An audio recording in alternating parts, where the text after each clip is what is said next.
I am so appreciative of having you in my life, the teachings that I've learned, because my life is so rich and it's so fun. It just has to be that way. In other words, what we did was we spoke some words, because words don't teach, that caused you to find resonance with who you really are. So what you're describing is the satisfaction of that pretty steady alignment. Yes. And it's hilarious the way that things happen in my life. I get your CDs and I listen to them till the words are coming off them. And a few months ago you talked about, and today you've been talking about the difference between wanting, the vibration of wanting something, and needing to do something. Some people say that want and need are the same thing. And you got it. The desire engine or the opposition engine. Right. Yes. So I thought about that, and the example was somebody that needed $10,000. And so I thought, wow, that's pretty powerful stuff. And I'm going to play the game. I'm going to put it out there. And I said, universe, I would like $20,000. Just like blue glass butterflies and... Yeah, and I didn't really think about it that much after that. I just thought, I really would like to have $20,000 to play with. And every now and then I would think, well, that would be kind of fun. When I get my $20,000, I'm going to do this. But the path to it was hilarious. I get a letter 2 weeks later, I swear, 2 weeks later, I get a letter in the mail that says, hello, you worked for us 20 years ago, and you have money in a pension plan. And we're going to give you an opportunity to take a lump sum payment out of your pension plan that you didn't even know you had. And if you're older than 59 and a half, you don't have to pay a penalty on it. And I was literally days over being 59 and a half. So I get a lump sum payment for $22,000.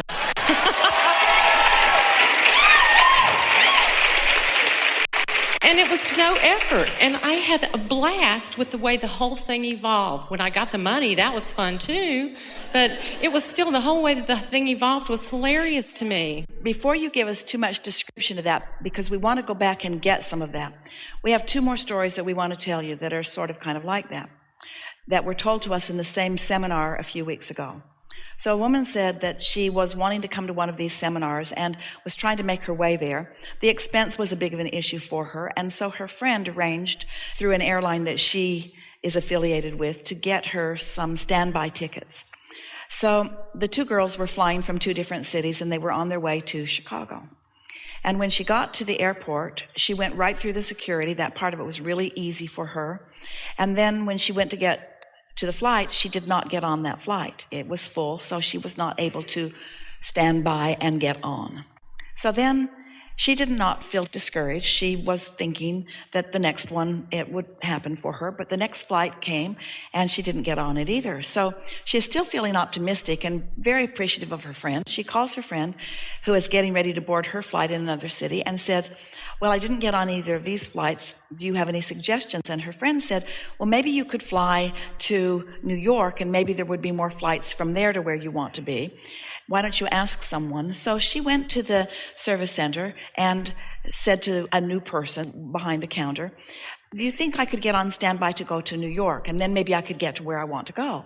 And the woman behind the counter said, well, where do you want to go? And she said, Chicago. And the woman paused for a minute and said, well, I think I have a plane going there. Let me check for a little bit. She went out, came back. She said, yes, I can get you on this plane. So the woman was so excited that all of a sudden, here came this flight for her. And when she went down to get on the airplane, she was the only passenger on the plane. There was a flight crew, there was a pilot, there were flight attendants. She was the only passenger on the plane. And the flight attendant stood in front of her and did the safety announcement. And then the pilot came on the intercom and said, ma'am, addressed her directly. And in the same seminar, another woman said she wanted to come to the gathering, couldn't figure out where she was going to get the money, talked to her friend about it, who had introduced her to Abraham and to law of attraction. And they were being very playful about it, as you were describing yourself.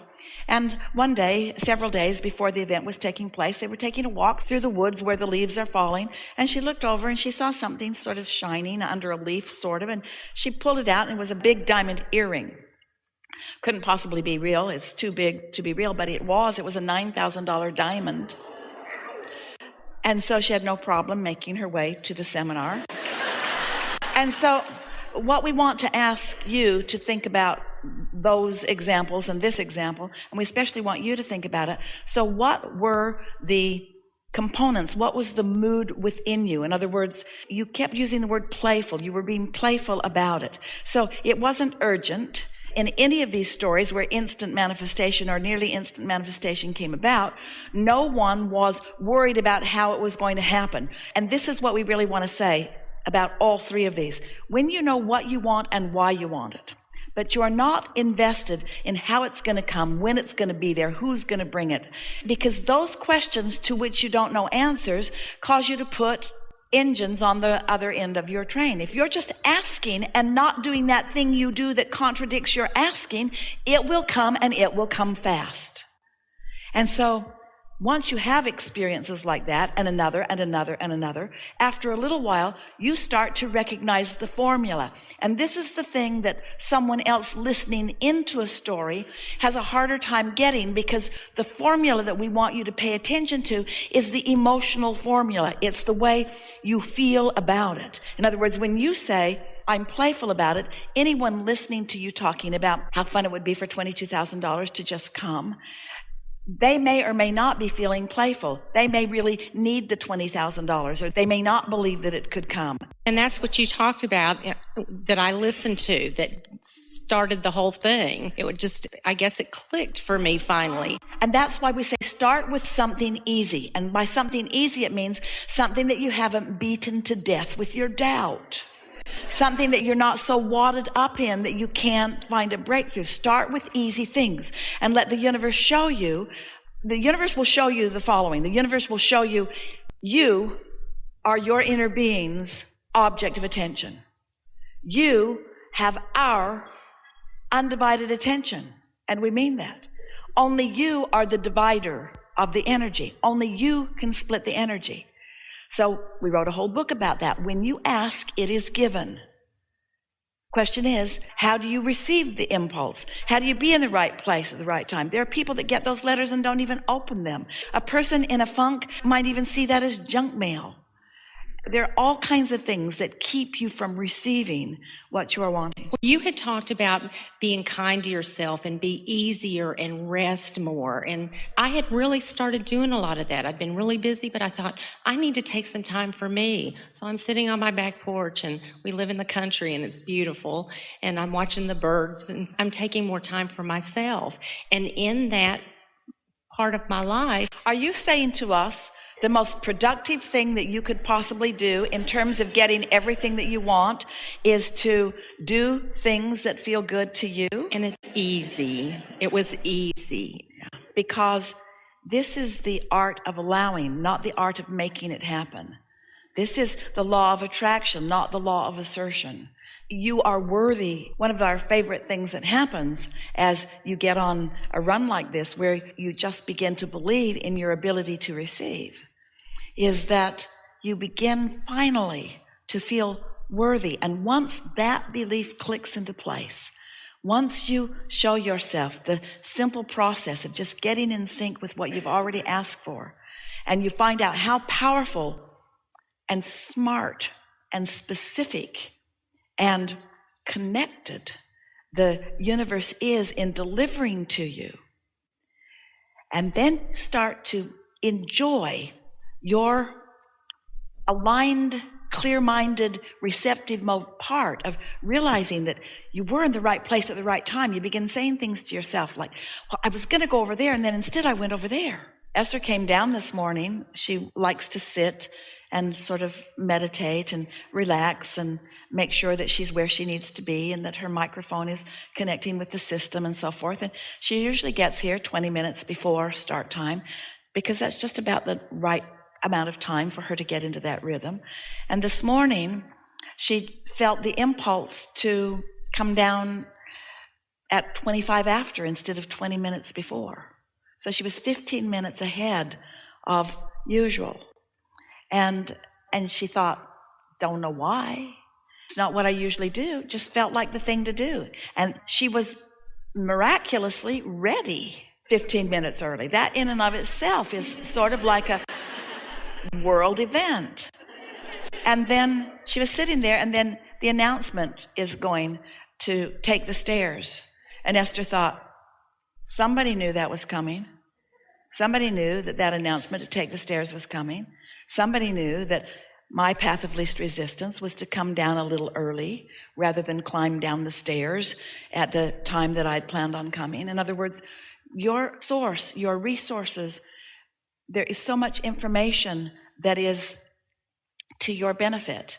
In fact, all of the information is only to your benefit. And so when you are nice enough to yourself to chill enough that you're in the receptive mode. Esther got the impulse and she didn't say, oh no, I can't go early. She got the impulse and thought, it was the path of least resistance. When you're in that flow, the path of least resistance is just the one that you follow. All I have to do sometimes, and that's why I say it's hilarious, is if I can't find something or I'm trying to locate, I'm looking for some inspiration for things, if I will just sit and be still for a few minutes, I'll just say, where is it? I can go straight to whatever it is I'm looking for. Be still is the operative word, because be still in your mind, which means no contradictory thought flowing, and then the momentum that's already established will take you to anywhere you want to be. There is nothing that you cannot be or do or have. Now that's worded a little awkwardly. You can be or do or have anything that you choose is a much nicer way of saying it, much more in alignment way of saying it. But in any way we say it and in any way you hear it, there are no limits for you. If this time-space reality, as you've been sifting through life, had the wherewithal to cause you to put something in the vortex, and it did, and universal forces and your inner being and the law of attraction have gathered up the cooperative components, and you are in that receptive mode, it must be, it must be, it must be. And so if something is not being, now you know the reasons why. You're trying too hard. I just wanted to say thank you. My life is wonderful and I really appreciate it. Yeah, really good. Thank you.